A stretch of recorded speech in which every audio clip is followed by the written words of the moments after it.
it finally came back into full circle in high school when I started getting dumped on by girls, and I had to figure a way to deal with those emotions, and I started writing songs, and I think that's what really got me back into music, and so I started creating music, and then I just bought these little software programs and stuff, and I just started really getting into production by learning from these cheap softwares. The first one I think was called Dance EJ.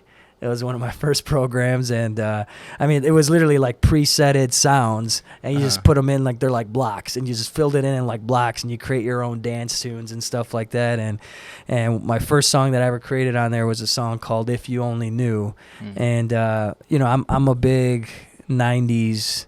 80s, 90s throwback music lover. So back then, like freestyle music was the shiznit, and so I created this song "If You Only Knew," and I created this freestyle type beat to it, and it was cool because I was able to manipulate this program because all it did was like dance, like club stuff, like Euro, you know, and so I was able to manipulate it and make it sound like it's freestyle.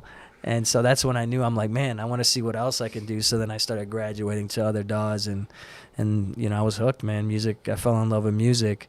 But when you started, did you continue, like before you got into the whole virtual stuff? Did you start doing like music, like instruments, other than the piano, or did? I had a guitar. I did write. So when I was, I want to say like 17 or 18, I had this. You know, this goal to put on a concert, and I ended up putting on a concert at in my town. We had about 300 people in attendance. It was crazy, but the whole goal was just for me to be on stage. But for that show, I had a guitar, and I wrote this song called "High on You," and it was just these like 3 simple chords, you know, like that I played, but it was just it was a song that I felt like, you know, could have been in any pop song, you know, but I think I was just ahead of my time, you know, like I didn't really know the whole thing about creating music and what comes to it. You know, I was at the time I was just raw and just you know, just doing what I love and creating. Just being creative. Yeah, exactly.